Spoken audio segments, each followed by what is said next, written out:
ஓம் சிவம் அன்பே சிவம் அனைத்தும் சிவம் முற்றும் சிவம் முடிவும் சிவம் முதலும் சிவம். ஓம் சிவம். ஓம் நமச்சிவாய வாழ்க. நாதந்தால் வாழ்க. இமப்பொழுதும் எங்கள் நெஞ்சில் நீங்கா வண்ணமாக தாழ்வாழ்க.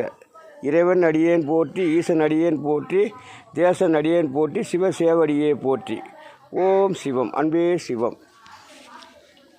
மக்கள் முதல், ஆண்டி முதல், அரசன் முதல், ஞானிகள் முதல், மகான்கள் முதல் அனைவரும் அறிவது இறைவன் கூறும் பதில் ஒன்று, கேள்வி ஒன்று, பதில் ஒன்று.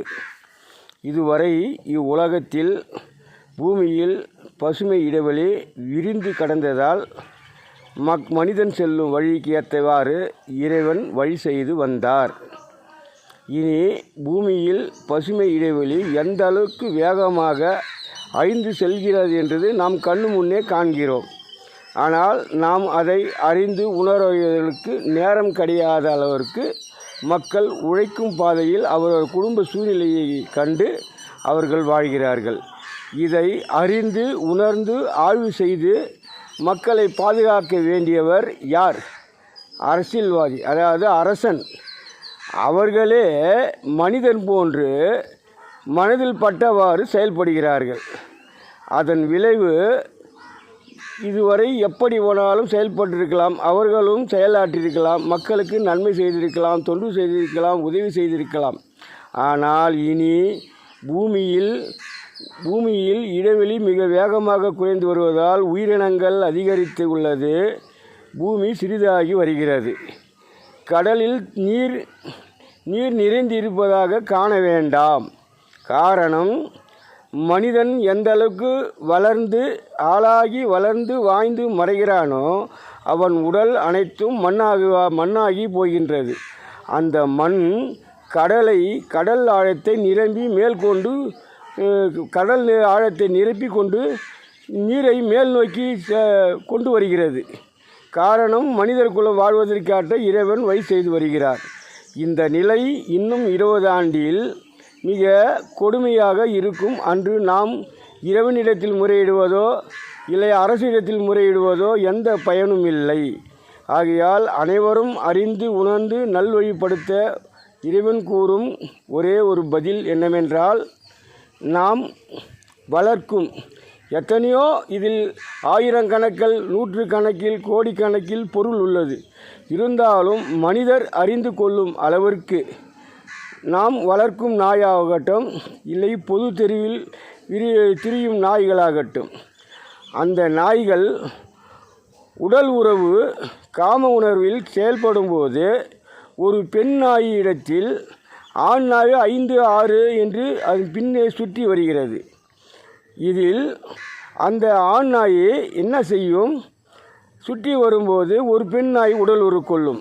அந்த நேரத்தில் இது ஏங்கி தவிக்கும்போது அது 2 நாளானாலும் 3 நாளானாலும் அவ்விடத்திலேயே காத்து கொண்டிருக்கும்.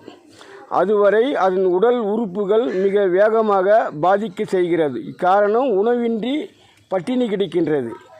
அதே போன்று அந்த நாய் விரைவில் அது இறப்புக்கு சென்றவுடன் அது மண்ணில் மறைகிறது.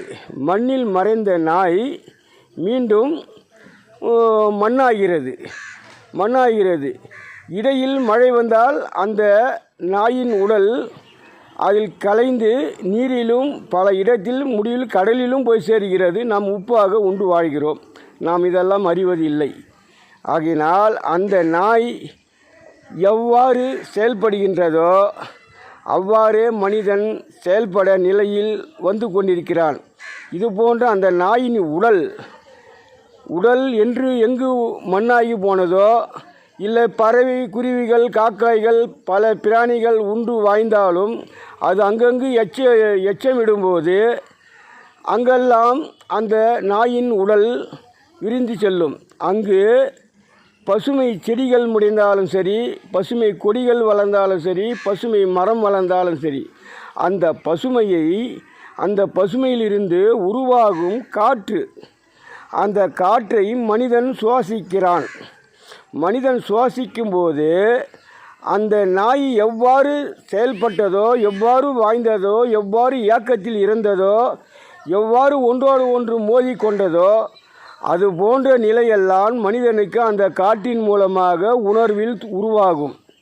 இதில் இறைவனும் ஒன்றும் செய்ய முடியாது. காரணம், இனி இந்த பூமி நிலை மிக வேகமாக குறைந்து வருவதால் மனிதன் அறிந்து செல்ல வேண்டும். கடலில் நீர் உள்ளது என்று நினைக்க வேண்டாம். 20 ஆண்டு கடந்த பின்னில் நீங்கள் உணர்ந்து கொள்வதில் எந்த பயனும் இல்லை. முன்கூடியே அறிவது முக்கியமான செயலாகும். ஆகையால் இனியாவது அதை போன்ற நாய் போன்ற எத்தனையோ பிராணிகள் செயல்படுகிறது. நம் உண்ணும் பிராணிகள் ஜீவன்களிலும் செயல்படுகிறது. மனிதன் உணரும் அது அவ்வாறு செயல்படும். அதை அடக்கியால்தான் இறைவன் மானம், மரியாதை, கௌரவம், நிலை என்று பல வழியில் மனிதனுக்கு வகுத்து 6 அறிவு தந்தார். அந்த 6 அறிவில் மனிதன் வாழும்போது சில மனிதர்கள் அடக்கி ஆளுகிறார், சில மனிதர்கள் வேகமாக செயல்படுகிறார்கள். இந்த நிலை இன்னைக்கு 100க்கு 30% செயல்பட்டு வேகமாக செல்வதால் இந்த நிலை இன்னும் வருங்காலத்தில் வேகமாக செல்லும். மனித நிலை மிக காம உணர்வில் வேகமாக செல்ல வாய்ப்புள்ளது. ஆகையினால் இனி வரும் காலத்திற்கு இந்த நோயோ, நாய் மூலியமாக ஒரு நோய்களோ இல்லை அதில் ஏற்படும் குறைகளோ எதுவும் மாறக்க வாய்ப்பில்லை. காரணம், அனைத்தும் மனிதனாக இருந்தாலும் சரி, மனிதன் எவ்வாறு பிறந்தான், எவ்வாறு வாழ்ந்தான், எப்படி வளர்ந்தான், அவன் இறக்கும் போது இந்த மண்ணில் தான் மறைகிறான். அந்த மண்ணிலும் மனிதன் உடலும் பசுமைகளும் செடிகளும் கொடிகளும் மரங்களும் வளரும் போது அதில் உருவாகும் காற்று மனிதன் மீண்டும் சுவாசிக்கிறான். இந்த நிலையில் மனிதன் எவ்வாறு எந்த நோயை தடைப்படுத்த முடியும் என்பது கேள்வியாகும். ஆகையினால் இதை எவ்வாறு தடை செய்வது, இந்த நோயை எவ்வாறு தடை செய்வது? நீங்கள் செல்லும் வேகத்தில் நோயை யாவராலும் குணப்படுத்தலாகாது. இன்று சீனாவில் மீண்டும் வைரஸ் நோய் பரவதாக அறிவுரை பயன்பட்டு வருகிறது. முன்பு சீனாவில் இருந்தான் கொரோனா என்ற வைரஸ் நோய் வந்தது. அதே போன்றுதான் இன்று மீண்டும் உருவாகியுள்ளது.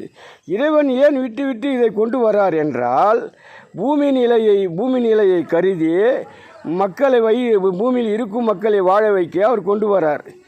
இதில் நன்மையாகவும் இருக்கலாம், ஆனால் நன்மை அல்ல. காரணம், ஒரு மனிதன் எவ்வாறு இறந்தானோ அவ்வாறே செயல்படுவான். இதுக்கு மூலப்பொருளாக தேவி கருமாரியம்மன் படத்தில் நன்கு ஆராய்ந்து பாருங்கள். ஒரு மனிதன் பெண் பித்தனாக இருந்து செல்லும் பெண் பிள்ளைகளை கற்பழித்து கொடூரமான நிலையில் வாழ்ந்து வந்தான். அவன் ஒரு நாள் அந்த அம்பாள் ஒரு நாள் தன் உருவம் மாறி அந்த பெண் உருவத்தில் செல்லும்போது, அந்த அம்பாள் இடத்தில் அவர் பலாத்காரமாக செல்லும்போது அந்த முகம், தாயின் முகம் கண்டதும் அவன் அதிர்ச்சி அடைகிறான். அதிர்ச்சி அடைந்து அன்று நிலையிலிருந்து நாம் இந்த தவறு செய்யக்கூடாது என்று அன்றிலிருந்து உணர்கிறான்.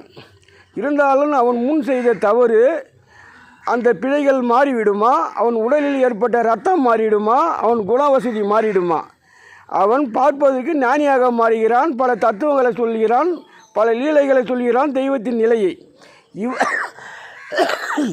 இவ்வாறே செயல்பட்டு வருகிறது காலகாலமாக. இது நன்கு ஆராயுங்கள். இனி பூமி நிலை கருதி நீங்கள் அனைவரும் இந்த அரசனை நம்பி வாழ்ந்தால் எந்த பயனும் இல்லை. ஆனால் பொதுமக்களே நன்கு அறியுங்கள். இனி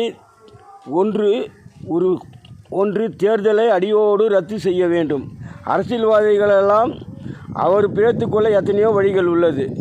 நீங்கள் யாரும் ஓட்டு போடக்கூடாது. அப்படியானால் நன்றாக இருக்கும்.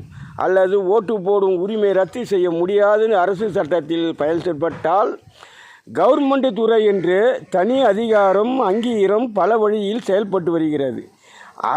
அதனால் அந்த கவர்மெண்ட் துறையை சேர்ந்தவர்களே ஓட்டு போட்டு அவர்களுக்குள்ளே தேர்ந்தெடுத்து அவர்களுக்குள்ளே ஆட்சி ஆளுவது தான் மக்களுக்கு நல்பயணம் அளிக்கும் என்பது இறைவன் மொழியாகும், உறுதியாகும். ஓம் சிவம், அன்பே சிவம், அனைத்தும் சிவம். இந்நாளை உரைக்கிறேன். சிவம்.